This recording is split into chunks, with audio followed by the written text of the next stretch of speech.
What is Islam's relevance to the sustainability of civilization? And this is the single most pressing and crucial issue facing every human being.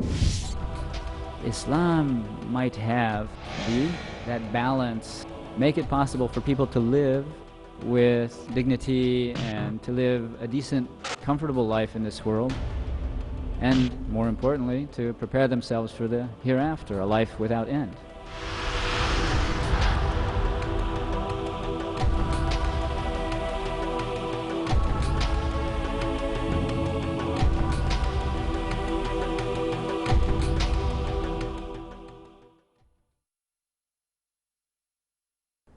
The example of England, I mean, actually, Malthus's projection for England did come true. England is unable to produce enough food to supply its population, so it imports food. Japan, the same thing. Japan cannot feed its population. Half of its grain is imported. So we do have a situation where we're bumping up against the limits of our environment. And one of the facts of life in our time, the United Nations, their statistical gathering, they say that about 25,000 people a day die of starvation in the world. Now that's not because the world doesn't have that there isn't enough food to go around. It's an issue of access. And the way that the world economic system is set up creates this that can be, it's true for many other places as well. In Brazil, northern Brazil, land has steadily become concentrated into the hands of a very few. So you have an elite that own plantations, like the smallest plantations are like 5,000 acres, anywhere up to 50,000 acres for a plantation, owned by one family. And they turn that land over to producing sugar for export. And during the course of this concentration of ownership, the people who used to live in that area, and they would live by farming, and they would eat the food that they produced, those people lost their land. And so the alternative that was left open to them is going to work on the sugar plantations, cutting sugarcane. Not everybody who is displaced can get those jobs, and those who do, at the time that this study was performed, they were making about $10 a week. And because they don't have access to their own land to produce food, they have to buy food. And because that whole area was being devoted to producing sugar, then the staples of life like rice and beans were being brought in from somewhere else. And it costs $40 a week to feed a family with 4 children. So they're making $10 a week. Food are 4 times what they're making. So this is a structural situation that is creating malnutrition and starvation in country after country in the world. Now when we look at how has this miracle of food production been achieved? They called the Green Revolution in the 1950s, a tremendous increase in the productivity of food per acre of land being cultivated. And scholars who looked at history of civilization, history of technology, they would talk about how miraculous it is that in previous times you needed 80 people farming the land to support a population of 100. And now, just 2 people working on farms can support a population of 100. So isn't that wonderful? progress and technology. Technology is the answer. When you actually look at energy input,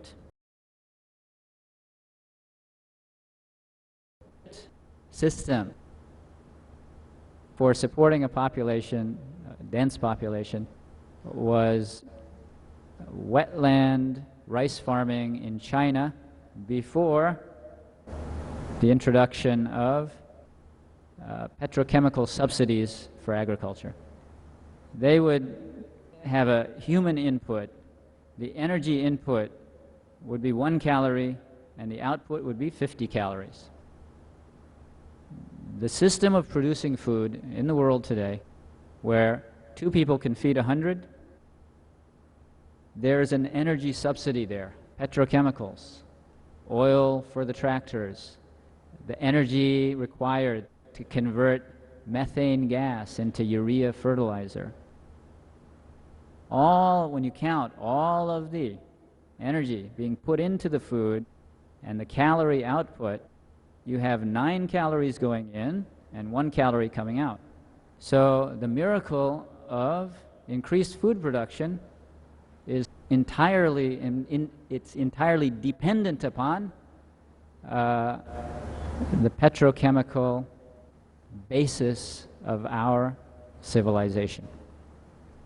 So civilization as we know it is based on petrochemicals. And according to some scholars, we've already reached the world peak oil production. And nobody knows for sure. But in this place, when you look at the production in that country, the production in that country, the production in that country, that if we haven't reached the peak, we're pretty close to it. So within the next 50 years, oil will be a very, very scarce commodity.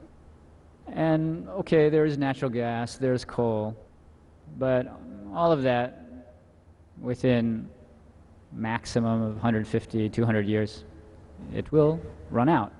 And petrochemicals, the nature of petrochemicals is that they were produced over periods of tens of millions of years. So the prospect of replacing them is virtually nil. So as a technological base for our civilization, we have to look elsewhere. One other thing about petroleum is that it's not just a source of energy, it's a source of materials. Plastics and all those things are produced from petroleum. And there's a famous person working on alternative technology in the U.S. named Amory Lovins. So his group, one of the things that they really looked at is how do we make cars lighter? Because if cars are lighter, then there'll be less fuel burned to take them around.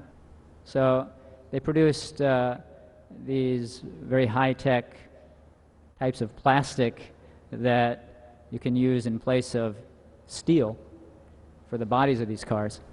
And they're like Kevlar or tougher. But the issue comes up, which is, what are you making that light material out of? I mean, I'm pretty sure it's out of petroleum products. So, you have a competition for petroleum as a fuel source and as a product for the things that we use in our daily lives. The same issue just keeps coming up with other resources like copper. I mean, a really good source of copper, you can get 1 ton of usable copper out of 3 tons of ore. If the copper is low grade, you have to break up 200 tons of earth to get a ton of copper. So the nature of this process is that people always go for what's easiest to get. And as time goes by, you get diminishing returns. So the amount of energy that we're getting out of each dollar invested in this time, it's decreasing compared to the amount of energy that was being produced in the 1960s. And the same goes with these other resources. And we see, I was just talking to one of our brothers here. He has a factory that's involved in producing a fish paste, which is in demand in Japan. And This fish paste was originally being made as a substitute for crab, and they were fishing pollock fish from the waters of the Arctic Ocean near Alaska. And so now placements, and so they're now using a fish that's available off the coast of India. And so, I mean, this process of substitution goes on, but how long can it keep going? The same issue just keeps coming up with other resources like copper. I mean, a really good source of copper, you can get 1 ton of usable copper out of 3 tons of ore. If the copper is low grade, you have to break up 200 tons of earth to get a ton of copper.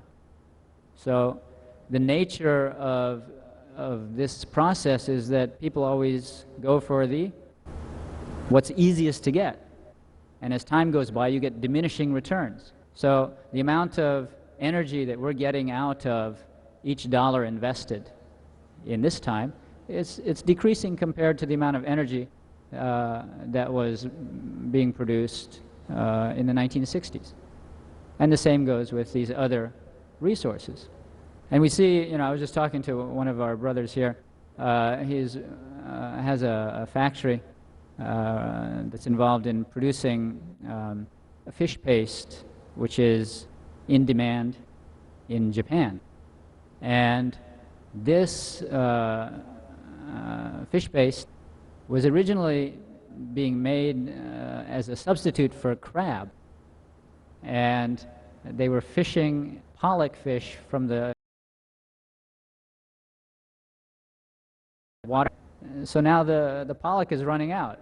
So they've started looking around for replacements, and so they're now using a fish that's available off the coast of India.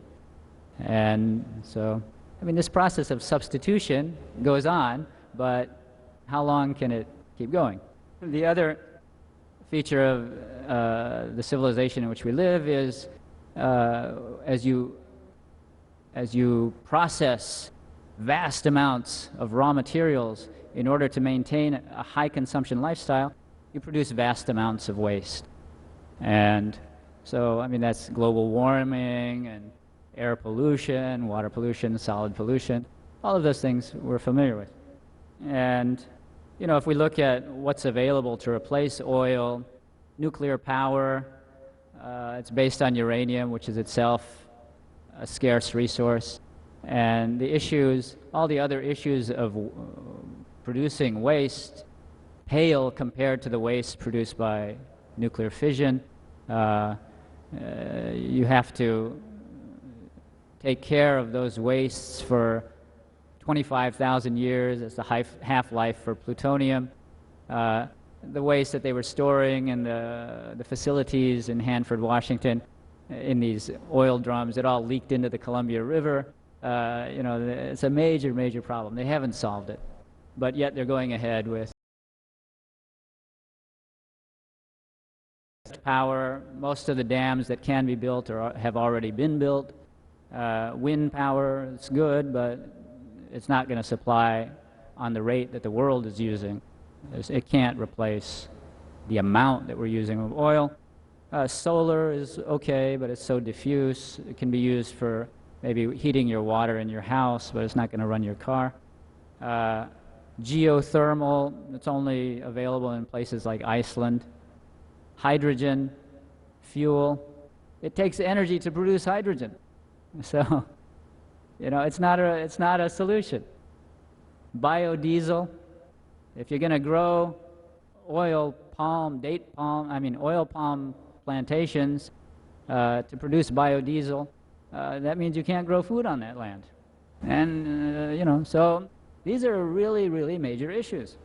The technological issues are very, very much on one side. I mean, the key issue is economic and social and political organization. The world we live in is dominated by corporations. And if we look, the company that started it all was the British East India Company.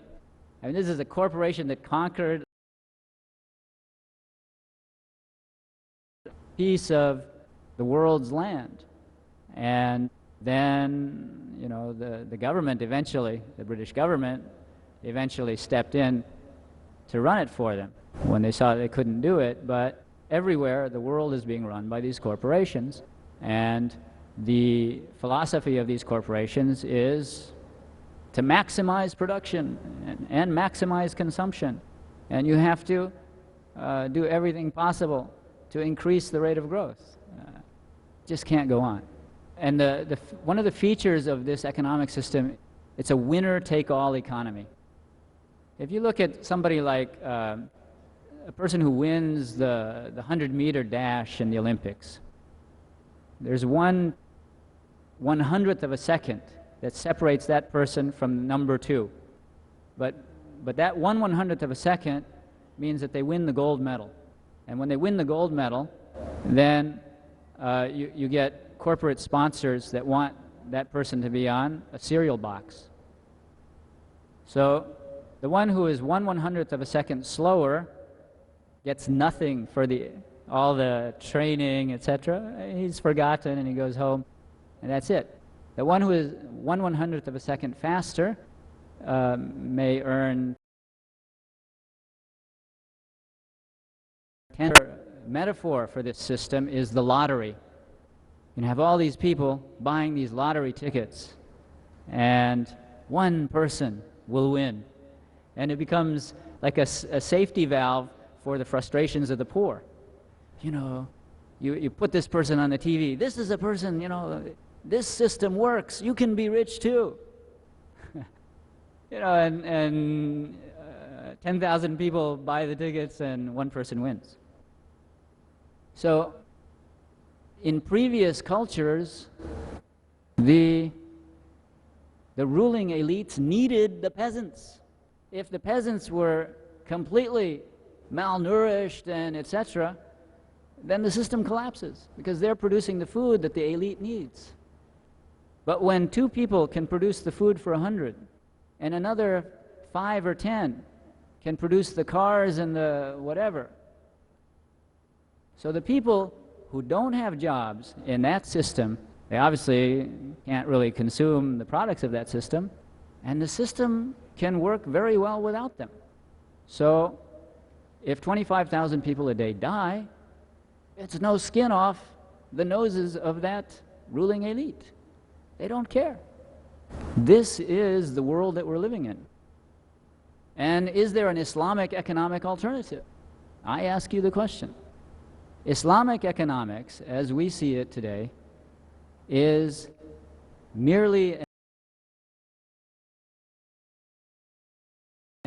rules related to interest and this world capitalist economic system. It's changing the name, and the reality is pretty hard to distinguish. And the whole logic of what you're investing in and what you're trying to produce and all that, it's not being questioned. So I don't see that the Muslims are producing an alternative to this system. I don't see it. Maybe you do. I'd love to hear what there is to replace that. Just with regard to the possibility of the collapse of civilization. Of course, we know that civilizations have collapsed in the past. I mean, for people living in the West, the Roman Empire is the great example. But those who have studied it, there's about at least 30 examples of complex societies that suddenly had a drastic reduction in complexity.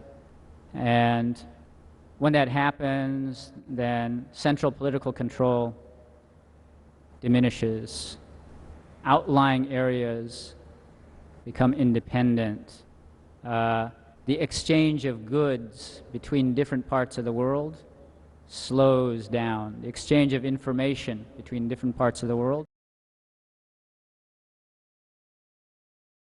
Central political control, then you have smaller entities, political entities, springing up to fill the vacuum. And when that happened in China, they called it the Warring States period. When it happened in Western Europe, they called it the Dark Ages. So the collapse of civilization is not something that we would look forward to. Just, in thinking about this, I mean, human beings are fascinated with that idea of the collapse of civilization. You have all these science fiction stories about a future in which civilization has collapsed, frequently because of nuclear war or something. But there is a fascination with the topic. And the Quran mentions Ad and Thamud and the people of Madian and the people of Lut. Civilizations, small scale communities that were destroyed in the past for moral reasons. And there's actually a chilling statement of policy in the Quran with regard to the destruction of cities and villages. Allah says, بعد أعوذ بالله من الشيطان الرجيم وإن من قرية إلا نحن مهلكوها قبل يوم القيامة أو معذبوها عذابا شديدا كان ذلك في الكتاب مسطورا. And there's no city but that we will destroy it before the day of resurrection or punish it with a severe punishment that has ever been in the register inscribed. So it's like every city in the world will either be destroyed or its inhabitants are going to go through severe suffering at some point in human history. So, I mean, this is chilling, but it's not arbitrary. In another verse, Allah said, وَإِذَا أَرَدْنَا أَن نُهْلِكَ قَرْيَةً أَمَرْنَا مُتْرَ فِيهَا فَفَسَقُوا فِيهَا. We intend to destroy a city, we command its affluent to obey Allah, but they defiantly disobey therein. So the deserved decree comes into effect upon it, and we destroy it with complete destruction. So when I was discussing this general topic with some of our speakers, one of the brothers, he mentioned that one of the tafsirs of Amarna Mutrafiha. Mutrafin are people of luxury. Yani people who are living at a high level of comfort. And the verb amara, one of its meanings is to increase.